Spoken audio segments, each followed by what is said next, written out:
말에 마리아는 당황하며 깜짝 놀라 이게 무슨 인사인가 하고 생각했습니다. 그러자 천사가 말했습니다. 두려워하지 마라, 마리아야. 내가 하나님의 은혜를 받았다. 보아라, 내가 잉태의 아들을 낳을 것이다. 그러면 그 이름을 예수라 하여라. 그는 위대한 이가 될 것이요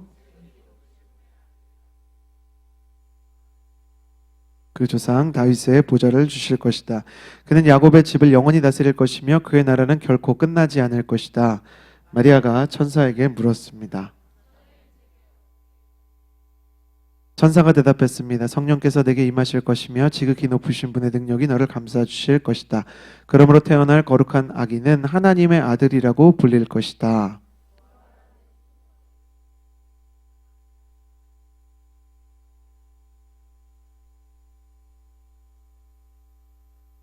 하나님에게는 불가능한 일이 전혀 없다. 함께 읽겠습니다.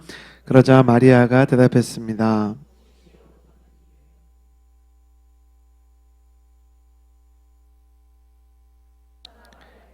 맞습니다. 아멘.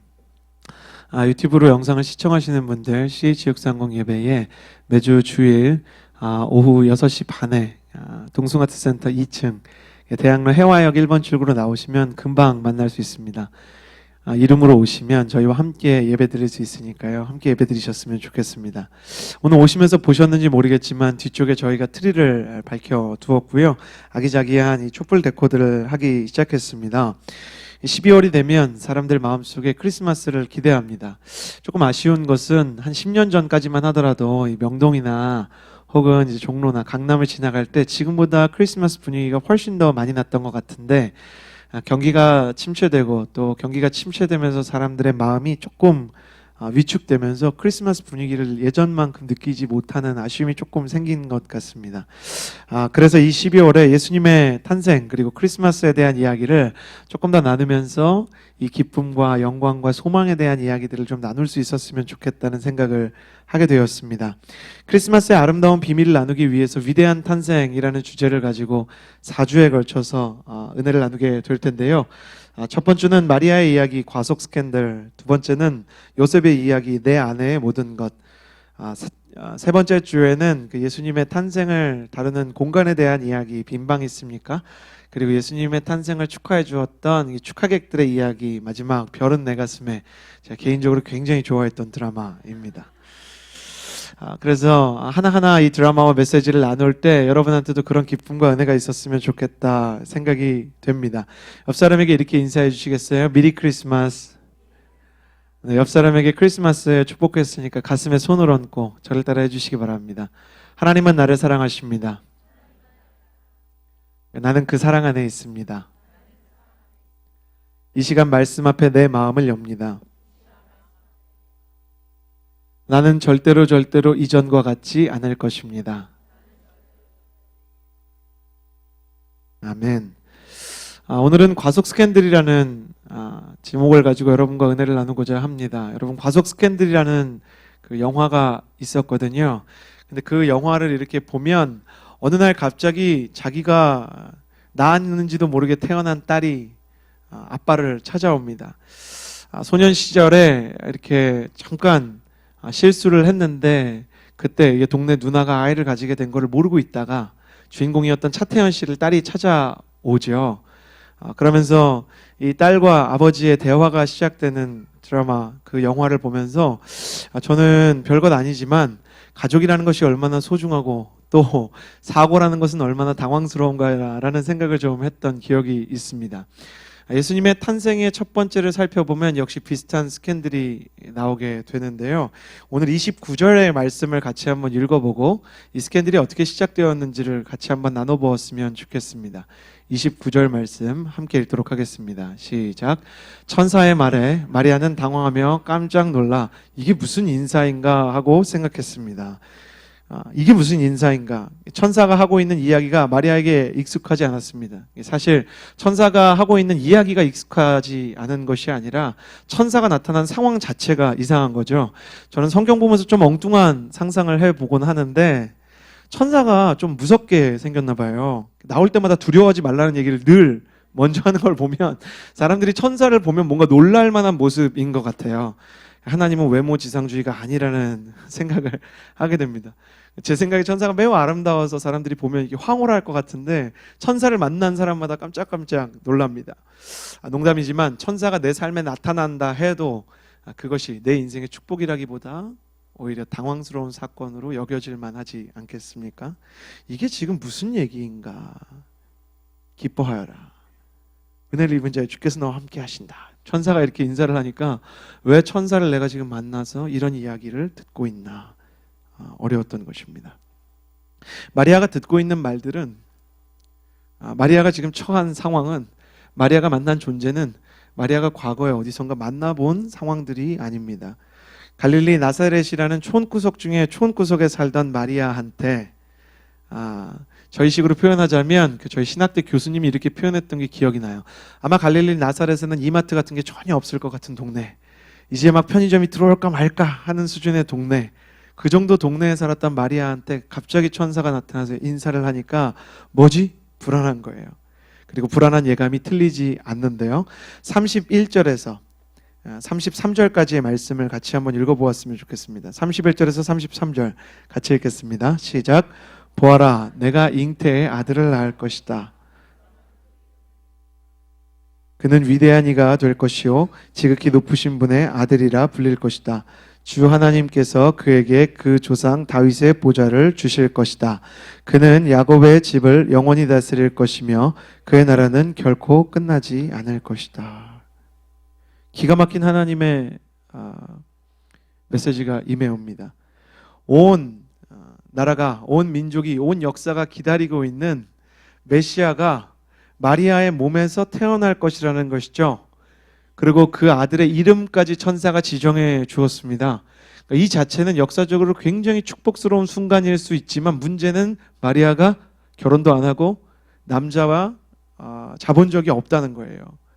그러니까 이 어린아이가, 이 아기가 자기 몸속에 생긴다는 것이 이게 웰컴할 수 있는 상황이 아니라는 것이죠.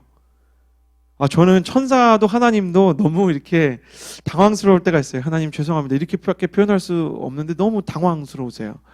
뭐냐면 우리 입장에서는 준비가 하나도 안 됐는데 놀랐지? 너무 잘된 일인 것 같지 않아?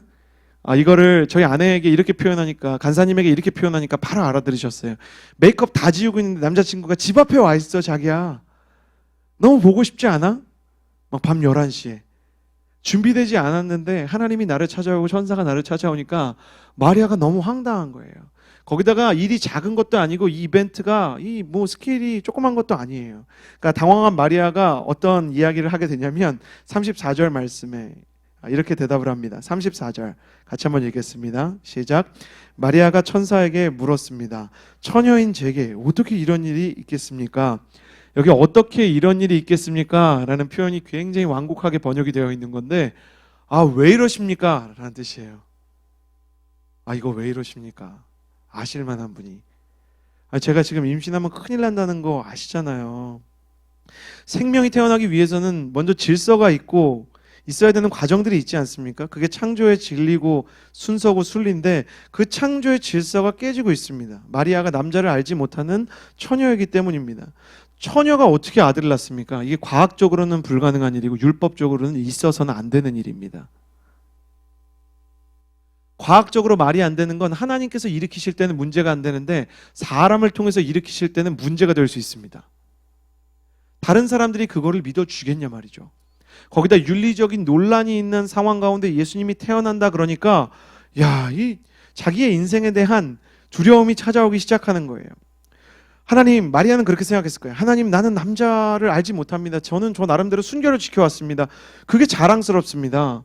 이게 2000년 전이라 그러지만 예나 지금이나 순결을 지키지 못하는 사람들은 상당히 많았고요. 성에 대해서 쉬쉬하던 시대라는 것도 공부를 해보면 존재하지도 않습니다. 근데 마리아는 하나님을 믿고 자기의 영적인 신념 때문에 나름 순결을 지키고 있는 친구였어요. 그러니까 그것이 자랑스럽고 그것에 대한 프라이드가 있는데 거기다가 약혼을 해서 곧 결혼을 해야 되는데 만약에 내가 임신을 했다 그러면 그거를 어떻게 부모님한테 설명을 하고 친구들한테 얘기를 하고 특히 그 남자한테 얘기를 하겠습니까? 내가 사랑하는 그 남자한테.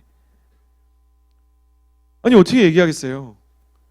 결혼 앞두고 있는데 여보 하나님께서 자기야 하나님께서 놀라운 일을 행하셨어. 무슨 일이야? 내가 이번 주에 예배 끝나고 집에 돌아가는데 내가 임신을 했어. 그거를 와 자기 진짜 복 받았다 이렇게 얘기할 남자가 어디 있어요? 여러분 혹시 그런 남자를 만나신다면 헤어지셔야 되는 거예요. 이걸 어떻게 설명을 해요? 그러니까 막 고민이 되는 거죠. 막 천사한테 저라면 이런 거 물어봤을 것 같아요. 그 일 진짜 일으키실 거면 그 남자한테도 나타나 주셔야 되는 거 알죠? 막 이러면서 이거 우리 부모님한테도 나타나 주셔야 되는 거 알죠? 최소한 몇 명의 증인이 더 필요한 거 알고 계시죠? 설명해야 되고 마음이 너무 불편한 거예요. 와 이러다 나 죽겠다. 천사는 거기다가 그 다음에 대한 약속을 함부로 하지 않는 존재잖아요. 딱 하나님이 시키는 말만 하잖아요. 야 걱정하지 마. 너 걱정되지? 이런 일을 해줄 거야. 이렇게 말하지 않고 너는 복 받았어. 임신할 거야. 여자는 마음이 복잡한데. 마리아가 당황하면서 야 이대로 가면 파혼하고 망신당하고 부모님은 상처받고 죽는 것도 곱게 못 죽고 돌 맞아 죽겠다. 하나님 지금 목숨 가지고 장난치십니까? 그러면서 이런 질문이 들었을 것 같아요. 하나님 너무하시는 거 아닙니까? 하나님 너무하시는 거 아니에요? 어떻게 이런 일이 있겠습니까? 라는 말씀의 구절 속에 하나님 너무하시는 거 아닙니까? 라는 질문이 들어있습니다. 하나님께서 저를 특별히 생각하신다면서요. 천사까지 왔잖아요. 하나님께서 제가 하나님을 정말 사랑하고 하나님에게 열심히 기도했잖아요. 그런데 어떻게 이런 일이 있을 수가 있습니까? 진짜 너무하시는 거 아니에요? 이 마리아의 감정이 우리의 감정일 수 있습니다. 열심히 기도를 하고 소개팅을 준비를 합니다. 뭔가 정말 좋은 만남이 생길 것 같은 기대감으로 벅차올라서 갔는데 만난 형제가 머리숱이 굉장히 부족하신 거예요. 중앙을 중심으로. 이런 일이 일어났을 때, 열심히 준비한 시험이 내 마음대로 되지 않을 때, 직장에 어렵게 취업을 했는데 위에 있는 사람이 정말 미친 왕 사울과 같을 때, 저 사람이 정말 귀신 들린 거 아닌가 대적 기도를 하고 싶을 때, 우리 인생에서 우리가 예상치 못했던 일들을 준비되지 못한 상황에서 만났을 때, 이게 핵심인 거예요. 예상치 못한 일을 준비되지 못한 상황에서 만나는 경우가 너무 많아요. 이건 예수님을 믿으나 믿지 않으나 우리의 삶을 찾아오는 봉변이에요.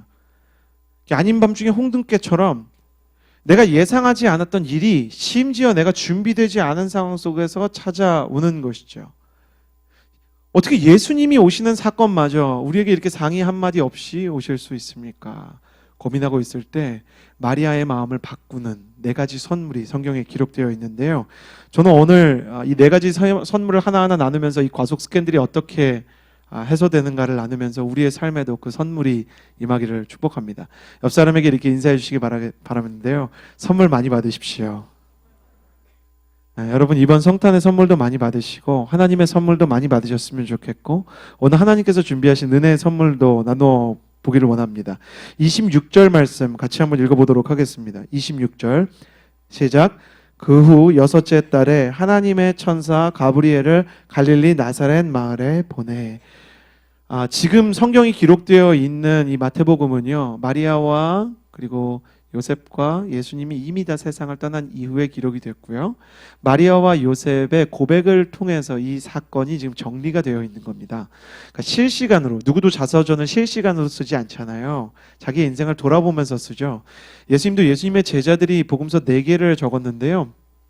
예수님이 세상을 다 떠나시고 나서, 그리고 예수님의 어머니와 아버지였던 마리아와 요셉도 세상을 떠나시고 나서 기록된 것이라 돌아보니 이 사건이 이런 것이었더라 라는 고백이 들어있어요. 이 마리아의 증언에 어떤 게 있냐면 그 후 6째 달에 하나님의 천사 가브리엘을 갈릴리 나사렛 마을에 보냈다. 여기서 그 후라는 것은 마리아의 언니, 일찍 결혼한 언니, 마리아의 언니가 세례 요한을 뱃속에 가진 사건으로부터 6개월 뒤를 얘기합니다. 그래서 세례 요한이 생기고 나서 세례 요한의 사명은 예수님의 길을 예비하는 거죠. 예비하기 위해서 상징적으로 먼저 태어나야 됐고 그 세례 요한의 예언이 긴 먼 훗날의 일에 이루어질 것이 아니라 곧 일어난다는 것을 알려주기 위해서 바로 예수님의 사촌 동생으로 세례 요한의 사촌 동생으로 예수님께서 태어나는 사건인 것이죠. 첫 번째 선물이 뭐냐면 하나님의 타이밍입니다. 하나님의 타이밍 혹은 하나님의 계획. 하나님의 천사 가브리엘이 그냥 기분 내키는 대로 아무 때나 마리아한테 온 것이 아닙니다. 가다가 스타벅스에서 텀블러 하나 사고 뭐 차이티 라떼 하나 마시고 막 그 프리퀀시 모아서 다이어리 뭐 모으다가 뭐 이렇게 온 게 아니고요. 하나님께서 원하시는 온전한 시간에 온전한 타이밍에 그 동네에 마리아라는 사람을 찾아온 것이죠. 예. 하나님의 메신저가 계획에 따라서 움직이고 있었다는 것이죠. 하나님의 타이밍에 대해서 이야기하자면 우리는 아까 이야기한 것처럼 당황할 때가 있습니다. 내가 원하는 때와 하나님이 원하는 때가 달라요. 내가 사람을 만나고 싶을 때와 하나님이 사람을 만나게 해주실 때가 달라요. 내가 일을 해야 될 때와 하나님이 일을 하게 하시는 때가 달라요. 내가 말을 할 때와 하나님이 말하게 하시는 때가 달라요. 근데 분명히 하나님의 때가 있어요. 장경동 목사님이 저는 정말 좋거든요. 장경동 목사님이 동치미 이런 프로그램에 나와요. 목회자들은 조금 일찍 아침마당 같은 프로그램을 보는 경향이 있어요. 여러분 청년들 잘 안 보시잖아요. 근데 저는 봐요. 왜냐하면 그 안에 인생에 굉장히 많은 지혜가 있어요. 근데 장경동 목사님이 나와서 이렇게 가끔 동치미 같은 프로그램에서 얘기할 때 보면 너무 감동적인데 하루는 이런저런 방송에 나오던 장경동 목사님이 짧은 메시지를 전해주셨어요. 자기가 삶에서 말에 대해서 경험한 에피소드가 있대요. 그 남의 집에 새들어서 살고 있을 때 같이 김장을 하자고 한 거예요. 그래서 김장을 하는데 왜 배추를 김장해 보신 분들 아시는데 사 먹으신 분들은 잘 모르시지만 저는 어릴 때 어머니 김장하는 거 많이 보고 군대에서 김장해 가지고 아는데 이 배추 이파리라고 해야 될지 말아야 될지 너무 걱정하지 마세요. 나중에 잘하게 될 거예요. 그 군대 가는 친구가 저를 걱정의 눈으로 쳐다봐서 잘하게 될 거예요. 근데 이 배추 이파리가 이걸 쓸 수 있을까 없을까 싶은 왜 조그만 배추들이 있어요. 그럼 그걸 이렇게 다 이렇게 어른들은 떼가지고 땅에다 버리시잖아요. 근데 장경동 목사님 사모님이 장경동 목사님은 이제 사역 나가셨고 사모님이 그거를 전부 이렇게 주순 거예요. 근데 주인집 여자분이 진짜 악의 없이 그거 왜 개나 돼지 주려 그래? 이렇게 물어본 거예요. 그거 이렇게 국에다가 넣어가지고 이렇게 샤브샤브처럼 데치면은 먹을 수 있으니까 주순 건데 그거 개나 혹시 돼지 주려고 가져가는 거야? 악의 없이 물어보는 거예요. 근데 그 얘기를 듣는데 첫 번째를 깨달았대요. 생각 없이 던진 말에 상처를 받을 수가 있구나. 근데 사모님이 그걸 기도하면서 처음에는 기분이 나빴는데 기도하면서 괜찮아졌다는 이야기를 듣고 두 번째 더 중요한 걸 깨달았대요. 생각 없이 던진 말에 마음 상하지 말자. 놀랍죠? 이게 하나님의 사람이에요. 생각 없이 던진 말에 상처받을 수 있다는 거 이해되시죠? 생각 없이 던진 말에 기분 나쁠 수 있잖아요. 기분이 나쁠 수 있죠. 그 약국에 들어갔는데 눈이 어두우신 어르신이 저 보고 그러셨거든요. 김수로 씨인 줄 알았어요. 처음 보는데 김수로 씨가 뭐 조인성 씨 이런 느낌은 아니잖아요. 그래서 제가 이렇게 막 웃는데 혹시 모르잖아요. 혹시 온누리교회에서 혹시 볼지 모르니까 온누리교회 목사님들은 그런 두려움이 있어요. 그래서 말도 못하고 이렇게 있는데 그 무슨 약 찾습니다. 그랬더니 저 아들이랑 같이 갔는데 아들 보더니 한 40쯤 돼 보이는데 애가 이렇게 아직 조그매 그러는 거예요. 40쯤 돼 보이는 김수로가 약국에 찾아가서 그래서 돌아와서 아내한테 여보 나 김수로 닮았어 그랬더니 빵 터지는 거죠. 위로를 받을 수 없는 그런 상황들 별거 아닌데 이렇게 서운할 수 있잖아요. 근데 별거 아닌 말에 상처받을 필요 없다는 걸 배우게 됐어요. 하지만 그 얘기를 듣는 남편의 마음은 어떻겠어요? 저는 이거 들을 때 같은 목회자 입장에서 너무 속상하겠다 생각했는데 10년, 20년이 지나서 얘기하는 거예요. 그 얘기를 20년 지나서 10년도 아니고 거의 20년 지나서 그 얘기를 하니까 기분이 안 서운하더래요. 아내가 지혜로워서 그 얘기를 하면 목사님 상처받을 것을 우려해서 말을 안 하고 있다가 20년 지나서 하니까 밤에 너무너무 참 웃음거리가 되더래요. 그래서 그걸 보면서 중요한 걸 깨달았대요. 뭔지 아세요? 말에는 때가 있다. 말에는 때가 있다. 사람들이 말에 타이밍을 잘 못 맞추죠. 저도 오늘 방금 그런 실수했어요.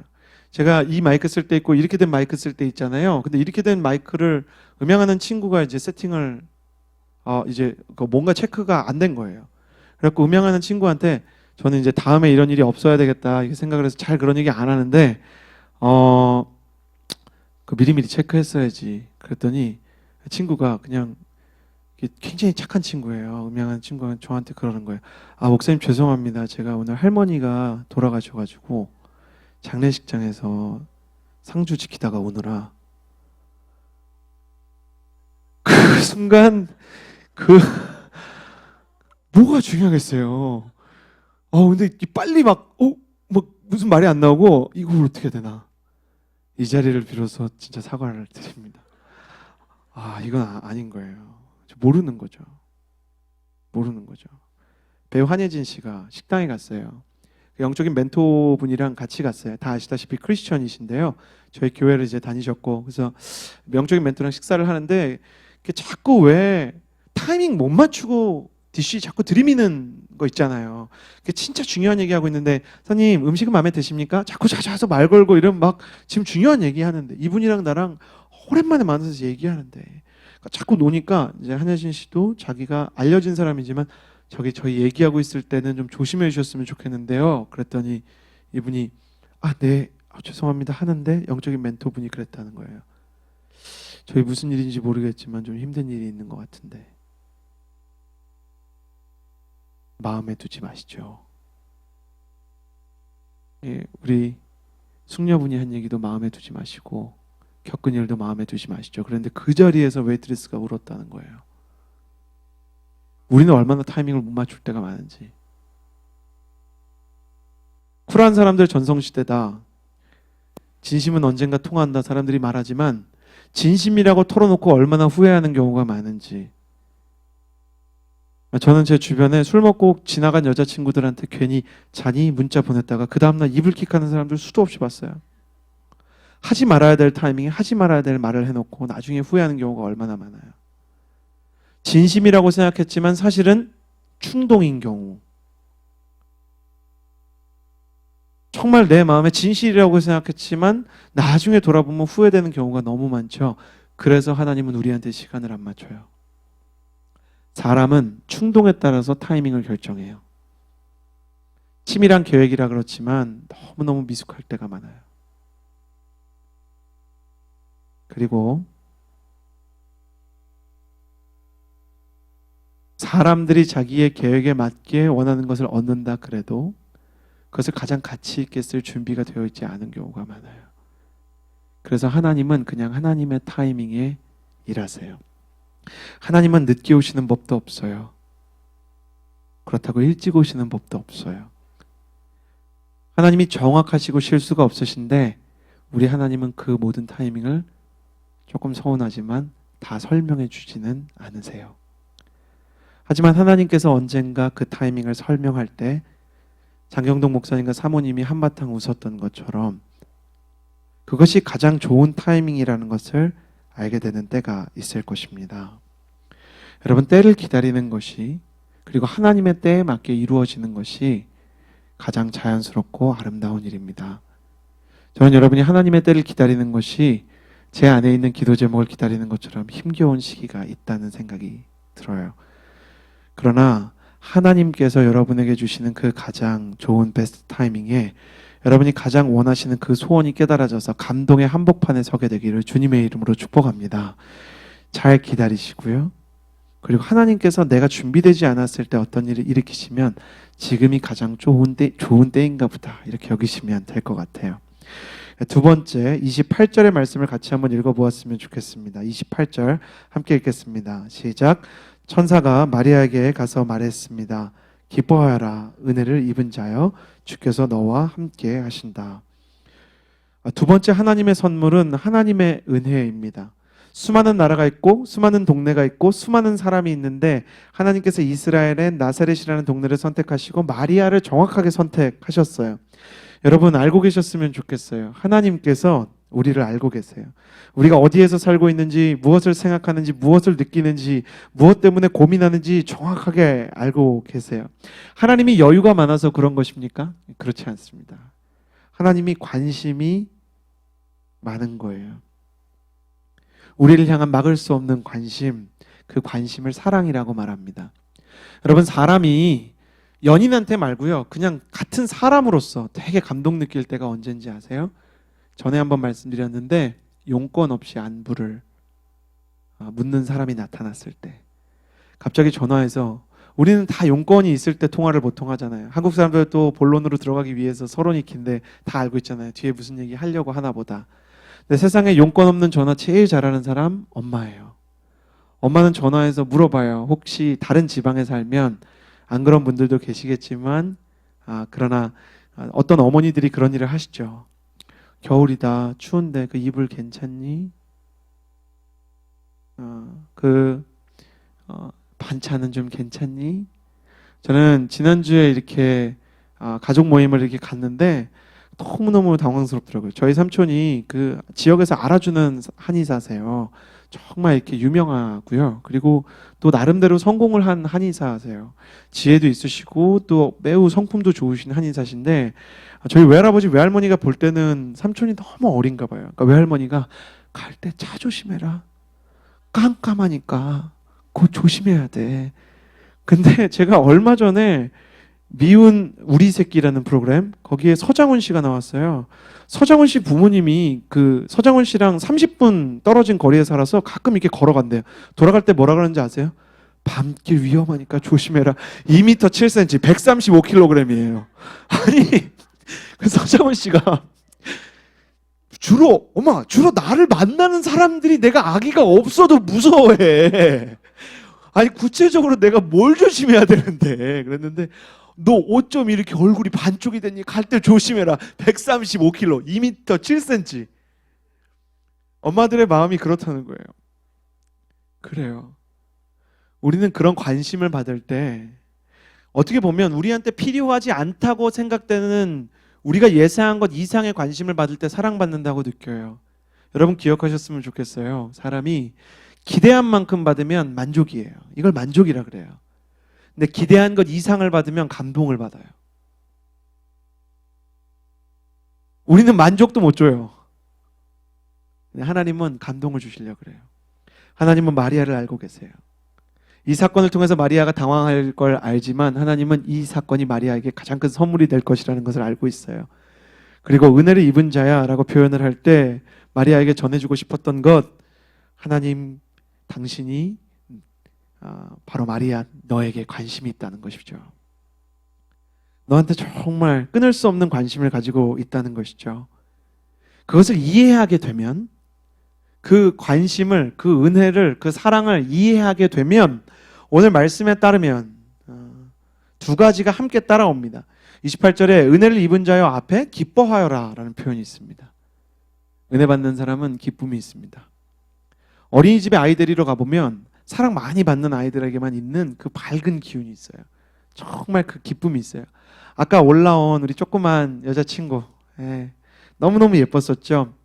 시은이한테도 그런 그 오로라가 있어요. 사랑받는. 그러니까 자기가 충분히 사랑받는다는 것을 알기 때문에 기도받는 동안 엄마 얼굴을 막 이렇게 막 장난 가지고 놀아요. 이 영적인 순간에도 엄마한테 그럴 수 있다는 것, 그건 사랑받는다는 거예요.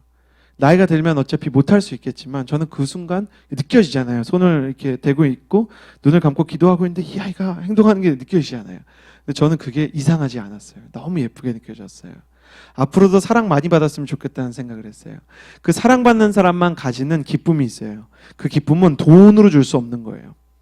사람들이 옆에 있고 없고에 따라서 결정되는 기쁨이 아니에요. 사랑을 받을 때만 느껴지는 기쁨이 있어요. 왜? 사랑받으면 예뻐지는 여자처럼 사랑받는 사람들에게는 빛이 나요. 건강이 조금 상해도 그 기쁨이 끝까지 상하지 않는 힘이 있을 수 있어요. 알 수 없는 기쁨이에요. 그리고 이 사랑받는 사람의 기쁨은 다른 사람들에게 전염이 됩니다. 그래서 우리는 행복한 로맨틱 무비를 그렇게 사랑하는 것이죠. 두 번째는 하나님을 느낀다는 거예요. 기뻐하여라 은혜를 입은 자여 주께서 너와 함께 하신다. 앞으로 마리아의 삶은 기쁠 때나 슬플 때나 하나님을 느낄 수 있는 삶이 되는 거예요. 어두운 상황에서도 하나님이 느껴지고 슬픈 상황에서도 하나님이 나를 떠나지 않는다는 것이 느껴지는 거예요. 물론 그 하나님이 야속하게 느껴지고 이해가 안 될 수가 있어요. 지금 이 상황에서 마리아도 하나님이 다 이해가 안 돼요. 근데 하나님이 말할 수 없는, 어떤 느낌과 감정을 넘어서 내 믿음의 영적인 영역에서 하나님이 계시다는 믿음이 생기고 확신이 생길 때 사람은 안정감을 느끼게 되어 있어요. 심지어 기도를 못할 때도 예배 시간에 졸아도, 저는 이 시간에 예배 시간에 졸고 계시는 분들 몇 분 계신데 정말 축복하기 원해요. 그래도 집에서 자는 거 아니고 예배당에 나와서 주무시고 계시잖아요. 주님께서 사랑하시는 자에게 잠을 주신다 그랬는데 사랑 많이 받는 분들이에요. 옆에서 많이 주무시면 사랑 많이 받는구나 이렇게 격려해 주시면 돼요. 하나님이 예배 시간에 졸면 사랑하지 않으십니까? 하나님이 예배 시간에 기도할 때 기도 못하면 하나님이 사랑하지 않으십니까? 그와 함께하지 않으십니까?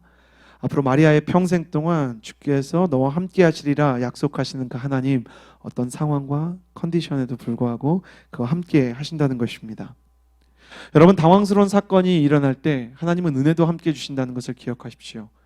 그 은혜를 하나님께서 선물해 주신다면 여러분의 삶에 당황스러운 순간에도 그 상황이 빼앗아 갈 수 없는 기쁨이 솟아날 것입니다. 그리고 그 기쁨과 함께 예수님이 느껴지기 시작할 것입니다. 저는 2016년이 저물어가고 있는 이때 여러분의 삶 가운데 세상이 줄 수 없는 기쁨과 설명할 수 없는 하나님이 느껴지는 임재의식이 있게 되기를 주님의 이름으로 축복합니다. 옆 사람에게 이렇게 인사해 주시겠어요? 기쁜 한 해 보내십시오. 네, 한 번 더 인사해 주시겠어요? 따뜻한 성탄 보내십시오. 주님 때문에 기쁘고 주님 때문에 따뜻한 성탄이 필요합니다. 세 번째, 38절 같이 읽겠습니다. 38절 함께 읽겠습니다. 시작. 그러자 마리아가 대답했습니다. 보십시오. 당신의 말씀대로 제게 이루어지기를 원합니다. 천사가 마리아에게서 떠나갔습니다. 마리아가 하나님의 은혜와 하나님의 타이밍에 대해서 순종하기로 결정을 하면서 당신의 말씀대로 이루어지기를 원합니다. 받아들입니다. 남자를 알지 못하는 마리아가 성령으로 임신이 될 것이라는 사실, 그 사실이 마리아에게 주어진 개인적인 경험이 되는 순간, 그래서 마리아의 미래를 죽음으로 인도하는 관문처럼 여겨졌을 것입니다. 여자들이 꿈꿔왔던 해피 웨딩의 꿈이 산산이 깨어지는 순간이었죠. 그러나 설명할 수 없이 마리아에게 하나님이 주시는 용기가 임해옵니다. 성경은요, 사람에게 어떤 감정이나 영적인 힘이 주어졌을 때 그게 어떻게 주어졌는지에 대한 공식을 낱낱이 설명하고 있지 않습니다. 공부를 많이 한 사람일수록 성경을 분석해서 하나님의 은혜를 받는 공식을 알고 싶어 해요. 영적으로 기도가 되고 방언이 되는 그런 공식을 알고 싶어 해요. 성경은 공식을 써두지 않았어요.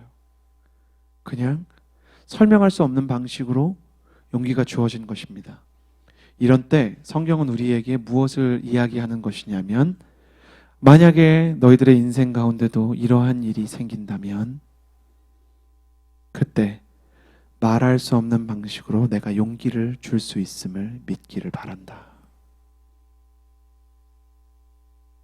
이해가 되지 않는 상황에서, 받아들일 수 없는 상황에서, 준비가 되지 않은 타이밍에 사고와 같은 사건들이 일어나거든, 그때 너에게 내가 용기를 줄 수 있는 하나님임을 기억하기를 바란다.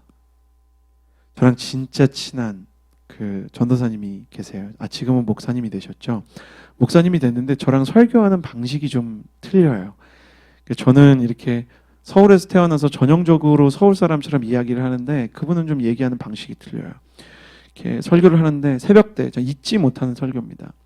사랑하는 성도 여러분, 뿅아리를 닭으로 키우는 법 아십니까? 새벽에 이게 무슨 새벽닭 우는 소리인가? 뿅아리를 닭으로 키우는 방법, 일단 뿅아리를 잘 골라야 됩니다. 좀 민간요법인데 잘 알고 있어요. 뿅아리 다리를 잡아서 거꾸로 둡니다. 땅을 쳐다보고 있는 뿅아리는 이거는 닭이 될 수 없는, 자신의 현실에 안주하는 뿅아리. 그러나 배후 세력을 보겠다는 일념으로 고개를 틀어서 저를 쳐다보는 의지가 있는 뿅아리는 닭이 될 수 있는 뿅아리. 제가 저게 도대체 무슨 설교야 저게 어떻게 저런, 근데 너무너무 특이하신 분인 거예요. 근데 이분이 뭐라 그러냐면, 근데 이 땅바닥에 고개를 떨구고 있는 절망한 인생이, 절망한 병아리 닭 만드는 법이 있어요. 모이와 마이신을 갈아서 주면 마이신이 피 속에 들어가면서 이 면역 체계를 강화시켜서 결국 병아리가 됩니다. 제가 야, 이거는 그냥 의학적으로도 이게 믿어지지가 않는데 이게 도대체 말이나 되는 소린가? 근데 그 뒤에 갑자기 기가 막힌 타이밍이 그러는 거예요. 이게 우리 인생의 말씀과 상황 속에 성령의 마이신이 임하면 이게 우리의 영적인 혈관을 타고 우리를 새로운 존재로 변화시킨다는 거예요. 설교 제목은 환골탈태. 너무 황당한 거예요. 이걸 어떻게 받아들이라는 거예요. 이런 설교를 하는 거예요.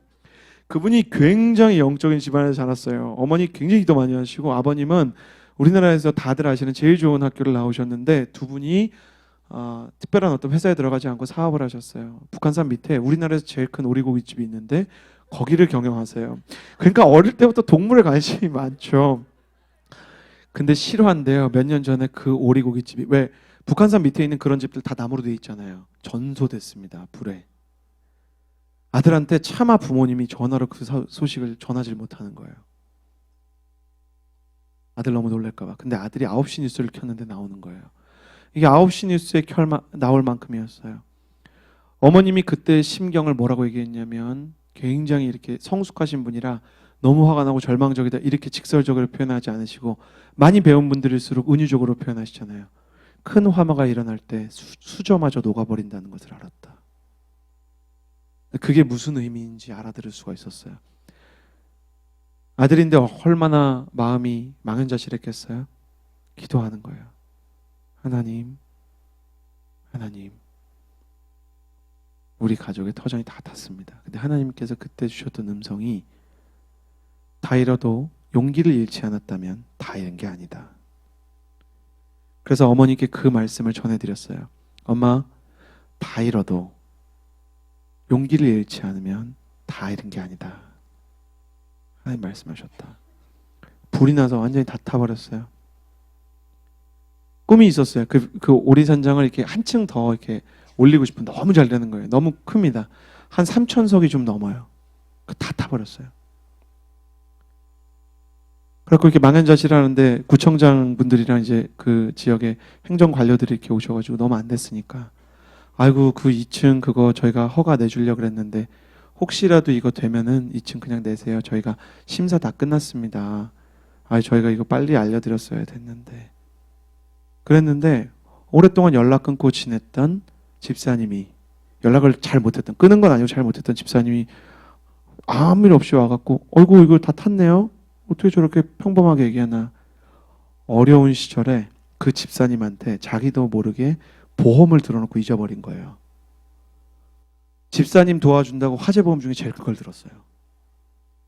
근데 자기도 왜 잊어버린 거죠. 그분이 이렇게 선행을 너무 많이 해갖고 보험을 왜 너무 많이 드는 사람 있잖아요. 그 정도면은 사는 것보다 죽는 것이 더 영광인 수준으로 이렇게 보험을 도와주겠다고, 성도를 도와주겠다고, 그 손이 크세요. 엄청 도와줘요. 엄청 도와주는 분인데, 그래가지고 지금 2층이 됐어요. 사랑하는 리더십 여러분, 우리는 그 오리고기집에 갈 거예요. 갈 거예요. 볼 거예요. 얘기 들을 거예요. 이미 저희 대표 MC는 뒤에서 자기는 가봤노라고 얘기하고 있어요. 저랑 옛날에 한번 가봤어요. 그래요. 근데 그 어머니가 그걸 그때 깨달은 게 있어요. 2층으로 지어서 더 행복한 건 아니더래요. 근데 그것보다 뭐가 마음에 남냐면, 어차피 어머님은 사업으로 큰 성공을 거뒀어요. 사업 때문에 일희일비하진 않았어요. 근데 이게 타 들어갔을 때 하나님의 음성이나 하나님의 이유는 모르겠는 거예요. 당황스러운 거죠. 다시 하려면 어느 정도는 할 수 있는 거예요. 사람이 실패를 겪었을 때 그 다음 일을 못해서 어려운 게 아니고, 이 일이 왜 일어났는지 몰라서 힘든 거예요. 자매 여러분, 무슨 얘기인지 아시죠? 어떤 남자랑 헤어지면 다음에 연애를 아예 못해서 힘들다기보다는 이게 해결이 안 되면 그 다음 스텝으로 못 가게 돼 있는 게 사람 마음이에요. 근데 아들을 통해서 주신 말씀이 너무 선명하게 마음에 남은 거예요. 엄마, 용기 잃지 않으면 다 잃은 게 아니야. 마리아한테 용기가 주어졌어요. 이게 바로 근거 없는 용기예요. 조건도 없어요. 지금 모아진 단서도 없어요. 근데 하나님께서 용기를 주셨어요. 여러분, 자다가 깨어서라도 이 얘기만 듣고 가셔도 좋겠어요. 여러분, 하나님께서 우리에게 이 연말에 그 용기를 주시기 원하신다는 마음이 제 속에 있어요. 여러분, 지금 너무 용기가 필요한 때 아니에요? 살다 보면 너무너무 절망적인 때가 있어요. 공부를 잘하는 사람은 잘하는 사람대로, 부자는 부자대로, 가난한 사람은 가난한 대로, 공부를 못한 사람은 못한 사람대로, 연애를 하는 사람은 하는 사람대로, 연애를 못하는 사람은 못하는 사람대로, 우리의 삶의 앞길을 비춰나갈 만한 용기의 빛이 없는 경우가 얼마나 많은지 몰라요. 근데 하나님께서 오늘 지금 이때 12월 4일 2016년에 우리 모두에게 주시기 원하는 이야기, 네가 감당할 수 없고 이해할 수 없는 상황 속에서 근거 없는 용기를 줄 건데 너가 그거에 대해서 마음을 열었으면 좋겠다는 것입니다. 선포할 건데 아멘 하십시오. 하나님께서 여러분에게 근거 없는 용기를 주시기를 주님의 이름으로 축복합니다. 근거 없는 기쁨, 근거 없는 힘, 내가 설명할 수 없고 내가 다른 사람을 납득시킬 수 없지만 내 안에 형용할 수 없는 힘과 용기가 생기는 청년이 되시기를 주님의 이름으로 축복합니다. 하나님께서 그걸 주시기 원해요. 마리아한테 그걸 주셨어요. 그리고 이 용기를 가지고 마리아는 다른 사람들과 완전히 다른 삶을 살아가게 되는 것입니다. 하나님의 사람들이여 세상에 함몰되지 않고 하나님께서 주시는 근거를 알 수 없음에도 불구하고 확실한 믿음으로 일어날지어다. 하나님께서 우리에게 그것을 주시기를 원해요. 근거를 찾고 있다면 포기하세요. 설명이 필요하다면 하나님 처음부터 성경을 쓰실 때 태초에 하나님이 천지를 창조하셨다. 그냥 불친절하게 쓰셨어요. 선포하는 거예요. 하나님은 사람한테 설명하지 않습니다. 우리가 하나님에게 설명을 요구할 만한 권위가 아니에요. 그분이 우리를 사랑하시기 때문에 그분을 사랑하고 그분의 품 안에 안기지 않고는 경험하지 않고는 이해할 수 없는 것이 너무 많아요. 이 용기를 이해하려고 하지 마세요. 이 용기를 받아들이기로 결심하세요. 이 용기가 당신의 인생을 이끌어줄 것입니다. 마지막 네 번째, 함께 여러분과 나누고 싶은 것은 그냥 말씀을 읽지 않고 할 수 있는 이야기입니다. 네 번째 선물은 사랑입니다. 예수님의 엄마가 된다는 것이 얼마나 부담스러운 일이었을까요? 제가 한번 생각해 봤어요. 연준이가 예수님이라면 생각해 보니까 엄청 부담스러워요. 기저귀를 갈 때도 이게 메시아인데 이게 감기 걸리면 나 때문에 이불을 못 덮으셔가지고 얼마나 이게 힘드시겠어요. 아니 메시아께서 이렇게 식사를 하시다가 이렇게 막 미음 같은 걸 이렇게 하시면은 야 이거는 우리가 잘못한 거네. 회개해야 되고 막 얼마나 힘들겠어요. 생각해 보세요. 예수님을 키운다고. 제가 저희 어머니는 아이를 넷이나 낳으셨기 때문에 어머니 아무리 신앙 좋으시지만 저희 집을 막 새벽기도 장소로 내주시고 저희 집 마당에 거실에서 새벽기도 하시고 그리고 막 늘 기도하시지만 어머니 예수님이 아들이라면 어떨 것 같으세요? 그랬더니 저는 어머니한테만 들을 수 있는 답변을 들었어요. 처음에는 너무 부담스러웠겠지. 걷다가 넘어져도 회개해야 될 것 같고 뒤집으시다가 못 뒤집으셔도 내가 기도가 부족한 것 같고 감기가 걸려도 죄인인 것 같고 하지 않겠어? 근데 엄마라는 게 그래. 10년 지나고 15년 지나면 메시아라도 아들처럼 느껴지지 않겠니? 저는 그럴 것 같았어요. 마리아는 메시아로서 예수 그리스도를 존경했지만 아들로서 예수님을 사랑했어요. 패션 오브 크라이스트에서 상상에 기반한 장면이지만 잊지 못하는 장면이 예수님께서 십자가를 짊어지고 가시다가 넘어지시는데 마리아가 그걸 보고 예수님이 어린 시절에 뛰어가다가 넘어지는 게 생각이 나서 달려가는 거예요. 그래서 다른 사람들은 예수님을 쫓아가면 같이 정치범으로 몰려서 죽을까 봐 그 자리로 가지 못했지만 마리아는 예수님을 끝까지 쫓아가죠. 그리고 예수님도 마리아를 특별하게 사랑하셨습니다. 십자가에서 예수님이 딱 7마디 하셨는데 부탁은 1마디 하셨어요. 사람한테. 7마디 모두가 기도였고 7마디 중에 1마디만 인간이 뭔가를 해줘야 되는 거였는데 사랑하는 제자 요한에게 이렇게 말씀하셨습니다. 요한아 봐라, 이제부터는 너의 어머니다. 자기 사랑하는 제자에게 세상에 대한 대안을 다 가지신 분이 자신의 어머니를 부탁하셨어요.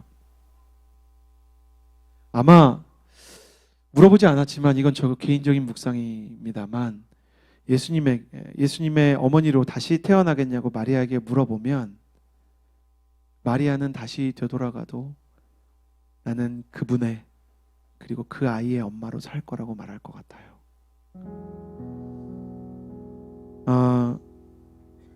저희 집 첫째를 낳았을 때 저희 아내에게 참 힘든 일이 있었는데, 아내가 이렇게 해금을 연주하는 사람이었거든요. 아내는 연주를 하고 일하는 걸 너무너무 좋아해요. 근데 아이를 기르다 보니까 그 일을 할 수가 없잖아요. 모든 엄마는 엄마가 되기 위해서 여자의 삶을 일정 포기해야 되는 것이더라고요.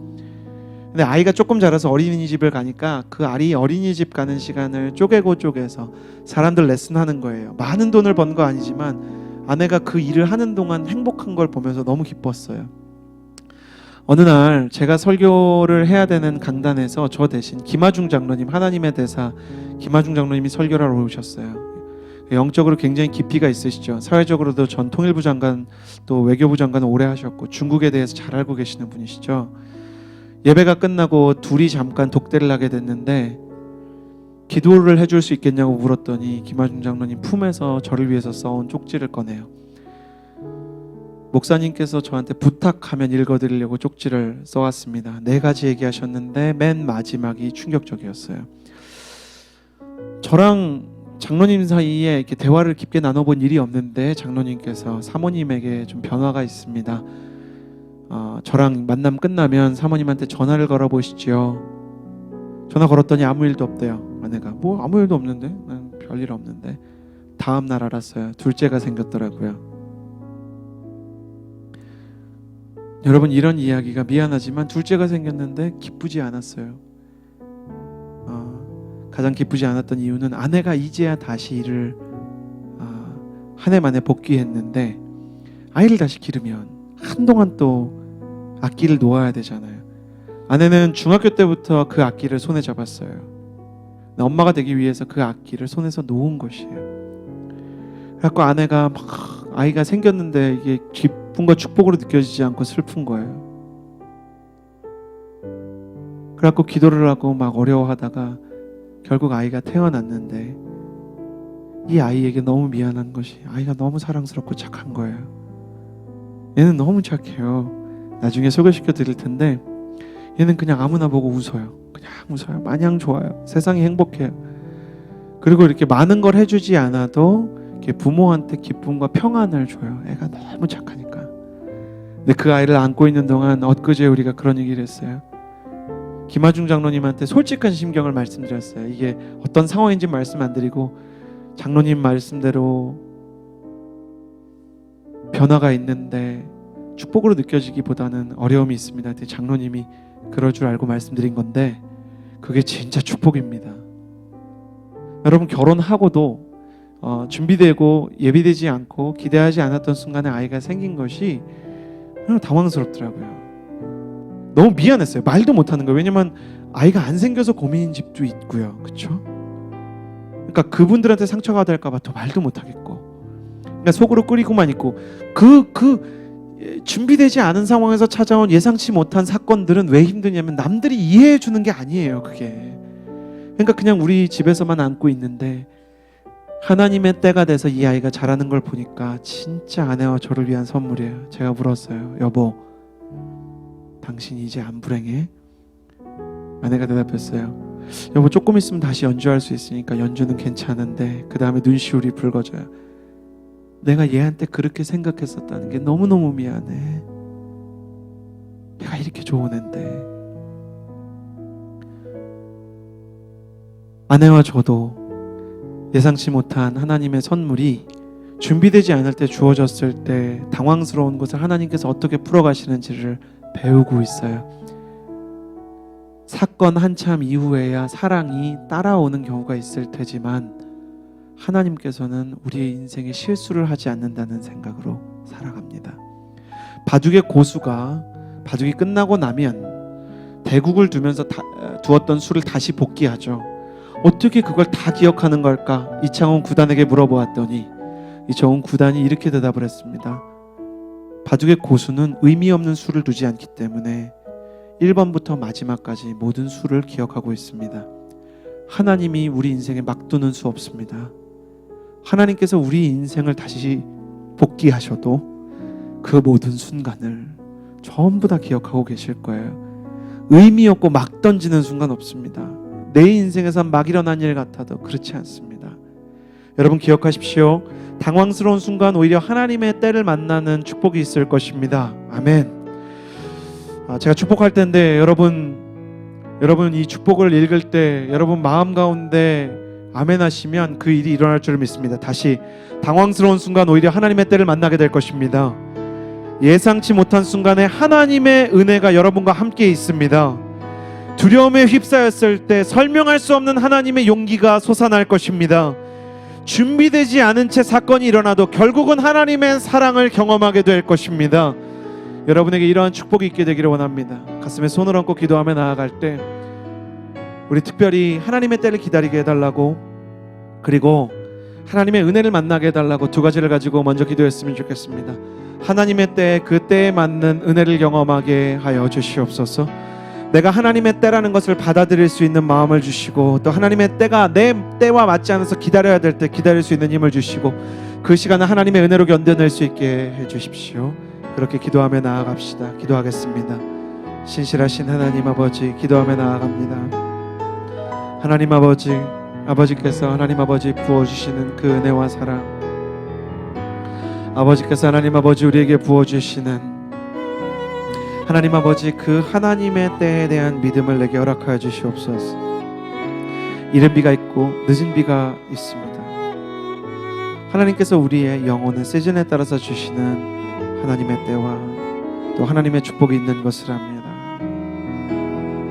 하나님 아버지, 내가 하나님의 시간에 내 시간을 맞추게 하여 주시옵소서.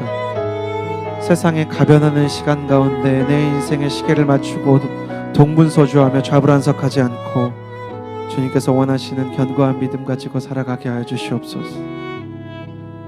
하나님, 우리의 영혼이 주님의 때를 사모하게 하여 주시옵소서.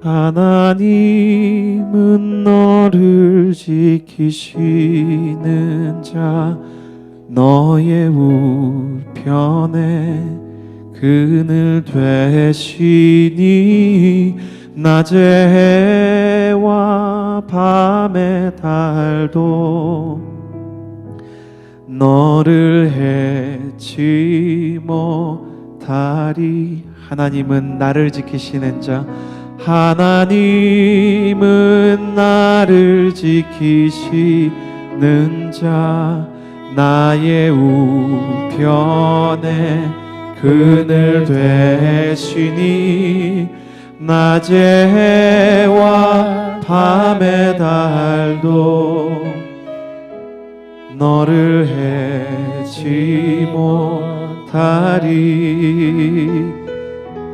눈을 들어 산을 보아라. 나의 도움 어디서 오나. 천지 지으신 나를 만드신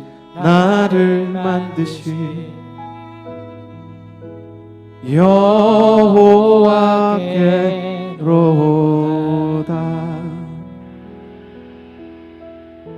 이 시간에 기도하며 나아갈 때는 하나님, 나 용기 필요합니다. 하나님, 나 사랑 필요합니다. 용기와 사랑을 구하면서 기도합시다. 설명할 수 없는 용기, 세상에 그것을 설득할 수 없는 용기가 필요합니다. 사랑할 수 없는 사람을 사랑하고 사랑할 수 없는 순간을 사랑하는 힘도 내게 없사오니 주님, 내게 용기와 사랑 부어 주시옵소서. 하나님의 용기와 사랑을 구하며 기도하며 나아갑시다. 기도하겠습니다. 날 위해 죽으신, 날 위해 다시 사신 하나님께서 부어주시는 용기가 있게 하여 주시옵소서. 하나님께서 한 사람 한 사람에게 필요한 용기와 사랑을 부어주시기를 소원합니다. 나의 마음에, 나의 삶에, 나의 예배에, 나의 일상과 나의 만남 가운데 하나님께서 부어주시는 용기와 은혜가 있기를 소원합니다. 하나님 아버지, 우리 각 사람이 하나님 나의 인생에서 예상되지 못한 일들을 만납니다. 그러나 하나님 앞에서 우리가 어찌 모든 인생이 우연이라고 이야기하겠습니까? 하나님께서 우리에게 부어주시는 것에 우연이 없습니다. 하늘의 어떤 것에도 끊을 수 없는 영원한 그 사랑 예수. 하나님, 우리의 마음 가운데 하나님의 때를 기다리고 또 이르게 찾아온 하나님의 때를 받아들일 수 있는 마음을 주시고, 하나님의 은혜 때문에 설명할 수 없는 기쁨과 또 형용할 수 없는 임재의 감각들이 찾아오게 하시고, 다른 사람들에게 설명할 수 있는 근거가 없음에도 불구하고 마음속에서 솟아나는 자신감과 용기가 있게 하여 주셔서 우리의 삶을 사고처럼 찾아오는 사건들을 받아들이고 그것을 이겨내고 거슬러 올라갈 수 있는 힘을 허락하여 주시옵소서. 하나님, 내가 기대했던 대로 풀리지 않아서 받았던 상처들과 내가 예상한 대로 이루어지지 않은 것 때문에 막혔던 것들이 이 시간 풀어지기를 원합니다. 하나님, 이 마지막 2016년 12월 우리의 뜻대로 되지 않은 많은 것들이 있고 우리가 웰컴하지 않았지만 찾아온 불청객들이 있지만 그 모든 것을 하나님의 용기와 사랑으로 넉넉히 감당해내는 하나님의 사람들이 되게 하소서. 감사를 드리며 이제는 우리 구주 예수 그리스도의 은혜와 하나님의 사랑과 성령의 교통하심이 이 자리에서 주님의 타이밍을 기다리고 주님의 은혜를 사모하며 주님의 용기와 사랑을 구하는 모든 주의 자녀들 위해 영원토록 함께 하여 주시기를 간절히 축원하옵나이다. 아멘.